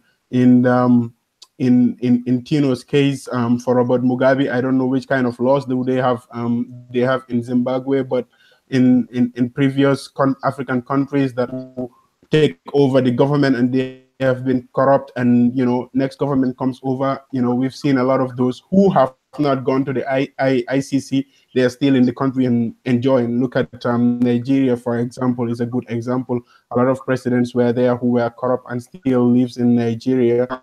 But look at Charles Taylor, for example, who went to the ICC. Sudan is a good example. Constitutions in place, whether it is country-wise or not, our own like that. Then no, let me finish. Tinos, I know you are in a hurry to give your point, but it's important. So this is a very critical point that I want to talk about. First, we need to set up accountability parts in order to hold these leaders accountable. And once we are able to do that, then justice will definitely be served. So anybody, it doesn't matter whether you are a president or whether you are a public servant, as long as you did something that is not very much in accordance with the law, you should be prosecuted.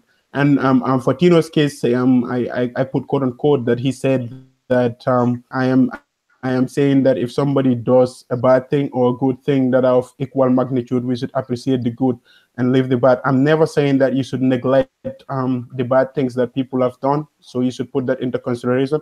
And I think it's very much fundamental for you to rationalize my points before you analyze them, because that's really important. That's why I am saying that anybody who did something that is not in accordance of the law must face the law to the latter. The good things that Africa is being blessed with, it is important for us as young Africans to be able to promote our country, our continent, and not to tarnish the image of Africa. Or else we would still be considered as the seedhole countries that Trump referred to us because we don't respect ourselves. You know what I mean? So Lamin, that is very much fundamental.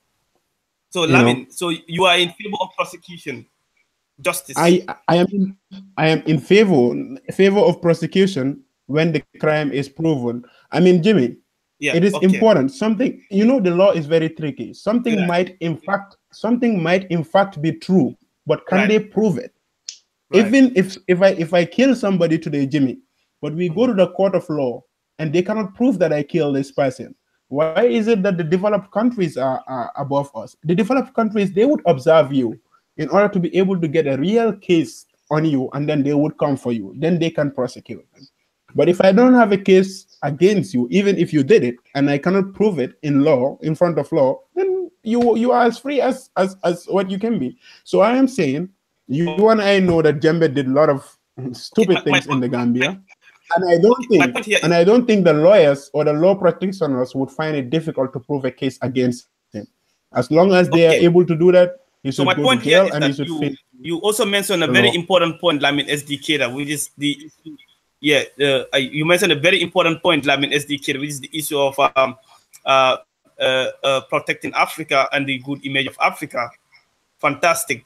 And this actually reminds me of the recent comment made by Alpha Conde, and he said that is in line with Jammeh's extradition or not. He said it is time that, just paraphrasing, it is time that African leaders are allowed to rest rather than be taken to justice. And at the same time, we've also had recently the president of Equatorial Guinea. He said when the request for the extradition of Yahya Jammeh is brought to his desk, he's going to analyze it with his judge as well. So these two comments, where can we put them? This point is very important, and a comparison. I always like to compare the Western economics and African economics, because to me they are the biggest benchmark I can ever look at too. You know, if we want to see Africa develop, I think the Western economics are a very big benchmark. You don't see this Western economics prosecuting their leaders, even though they have committed thousands of crimes when they were in power. Look at presidents of America. How many wars they have started in Iraq and in Afghanistan and everywhere? How many millions do they put in? But you don't see these people. Once they come off power, you don't see them going against them. Now, I'm not trying to justify the fact that we must 100% duplicate the same thing for African leaders. We need to find a way in which our leaders, when they are in office, they serve us as we are placed. You know what I'm saying? For the average American citizen, their government would try to help them out. I mean, maybe the previous government is not doing as much as that, but it is important for us to set down a certain policies in a case that we are going to deal with our leaders, and not probably taking them to ICC is not the best solution, but it is important for us to put these things down and not be carried away by medias who say this guy should be prosecuted. We call him a dictator, even though they serve only 2 terms in office. We cannot call them a dictator, but they've been doing things. They've been committing crimes. They've been doing atrocities against humanity. And once they are out of office, they go to their beautiful mansions and relax and go on for holidays, and they become public icons. Yeah. Why can't Okay. African presidents be treated the same way? Yeah, let me allow Tinos to come in now, and then we will wrap up this program now. So Tinos, what would be your quick reaction to what Keda said? Right. You know, the problem that we are having right now in Africa is that we do not stand our ground. We are too lenient about things. Look, I want to tell you why now at the level of AU, people are not denouncing things that are happening in their neighboring countries. These presidents are not denouncing it. You know why? Because they want the same to be applied to them when they will be doing the same thing. That's why you will never hear them saying that this is wrong, this is not democracy. Look at a very clear situation, right? A very clear situation of Congo, DRC. No one is telling Kabila actually to leave because the constitution is saying, the constitution is clear. Do we actually need rocket scientists to know that Kabila should leave? No one is saying Kabila leave because the constitution is saying you should be leaving. Right? Because they know that next time they want to do the same thing. So they want the same kind of lenience to be applied to them. So for me, I will never stop calling a spade a spade. A thief is just a thief. A murderer is just a murderer. And that person should face justice. We don't have lenience on that. That is the problem that we are having in Africa. They have come to abuse this word called sovereignty. It's being abused, I can tell you. They always say like, this is a sovereign country. It's sovereignty. We don't interfere. So what are they there for? What are they there for? They shouldn't stop using our tax money just to go to those summits, drink very expensive coffee, sleep in these expensive hotels, doing nothing. People in Congo are suffering. What are they doing? Because next time, Barrow knows that he might want also to violate the constitution or the agreement that they made during the government of national unity. He might want to violate it later. So he will never say anything about Kabila. So that Kabila next time will never situation which is happening in Africa, and we have to break the tradition. It has become a tradition. And we have to be truthful, we have to stand our ground, we have to tell people the right thing, whether they did something good in the past or not. A bad thing is just a bad thing. Okay, all right. So I just want to say we are about to wrap up this very interesting reflection about the political transition both in the Gambia and in Zimbabwe. And I just want to say our panelist, Lamin Esti Keda, an economist by training, a proud alum of the University of the Gambia, a colleague, a brother, and indeed an amazing friend. And also Tinos, my good brother, also joining us live here in Brussels for his fantastic analysis as well, also adding into the discourse. He's also an environmentalist by training, deeply passionate about politics and world affairs, and it is no surprising that today's platform has been really heated with theories, with concepts, with perspective for the good of the African continent, but also it goes to speak volume in terms of how young African leaders are taking up the mantle of leadership, are keen, passionate, and are forth-willing to be key players in affairs of their country, but also indeed responsible, and their knowledge is being used in the right manner. So I once again want to thank our distinguished young African experts, Lamin SD Keda and Tinos Simondo, for this very powerful analysis. And I want to say that this discussion will continue. Next week, we're going to also look at another dimension of leadership, whether we are talking about the AU as a toothless bulldog, but also AU as a club of entertainers, and you know, so these are some of the things we need to yeah, you know, these are some of the things we need to talk about.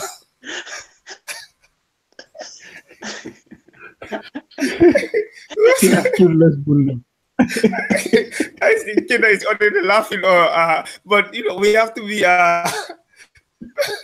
we have to be as we have to be as objective as possible, but also we have to be as open as possible as well, because I mean these issues are deeply concerning as young experts, as young African, but also some people with an international training. It's important to leave no stone unturned.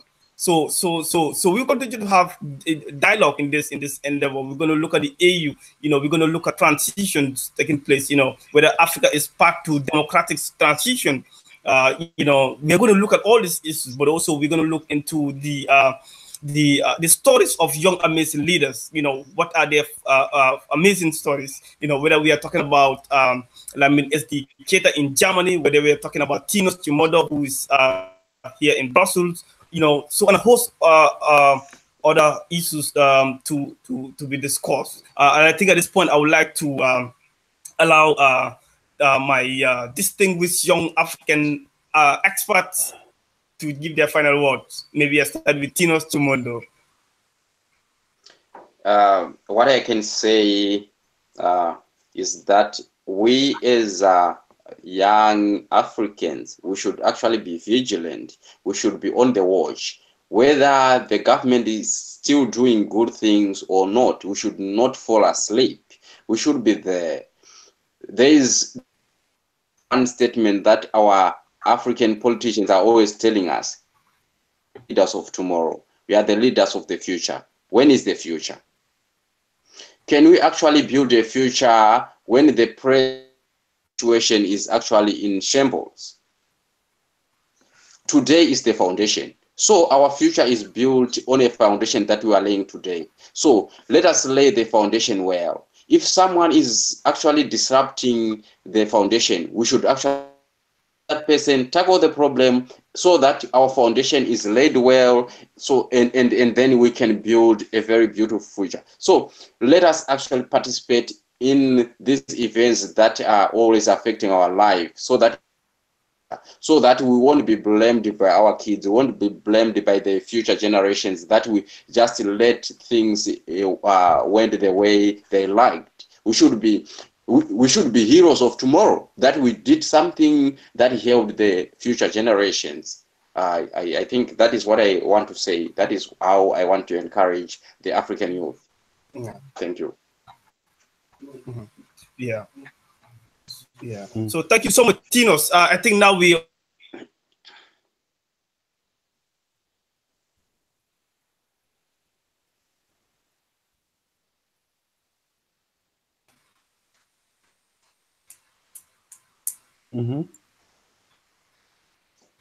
Are you there? Yeah, I am here, Lamin. Yeah. Okay. Oh, nice conclusion, Tinos, and it's been very nice to have all of you on this debate. I always enjoy discussing with young Africans, especially with different kind of intellect and different views on different things. First, Jimmy, my last word, I would start with the Gambia. I want Gambians to very much understand that there is a thing called time, and there is a problem between when there is a time lag that exists between when a policy is actually implemented and when the policy actually would take effect. So it takes businesses to 4 to 5 years to be able to be profitable, and that's a micro level, especially in macro level. How about the country? So we should be patient and look forward to better things, and this should not stop us from holding our leaders accountable. To Africa in general, I want everybody to be positive, that it is important that we keep ourselves together and also to fight in the cause of making Africa a better place. However, it is very fundamental for us to hold our leaders accountable to the latter. Anybody that is found who is very much inconsistent with the law of a particular country that you are leading or something like that must feel justice to the latter. Until a case is proven against this person, he should leave the person free. If there is no case against any person, then he is as much free as you are. So for Africa as a continent, the future is bright. We have young people who are very much committed to what they are doing. I think, inshallah, in the long run, we would be able to see the prospects of that, but it would require big togetherness and a big commitment as well. So this would be my final words as well. Yeah, no, thank you so much. Once again, I would like to say once again, thank you to Tinos, thank you to Lamin SD Kera. I would like to say to our viewers, we would like to say a huge thanks for taking the time. So we're going to end it here. The video will now be available live on YouTube channel, and so we can disseminate as much as possible. So thank you so much, my dearest comrade. Thank you so much. And I have to say this, thank you well from the Dutch saying of thank you. So thank you well. Since I'm now learning a bit of Dutch, I'm so Peter, you've learned a bit of German, you know. So we also do something in German, you know. We say Dankeschön, Dankeschön. Dankeschön. And Tinos, the Dutch way. No, but for me, I'm not going to the Dutch word because we also have French in Belgium. So I will say merci. Merci. Which one? Merci. Thank you. Yeah.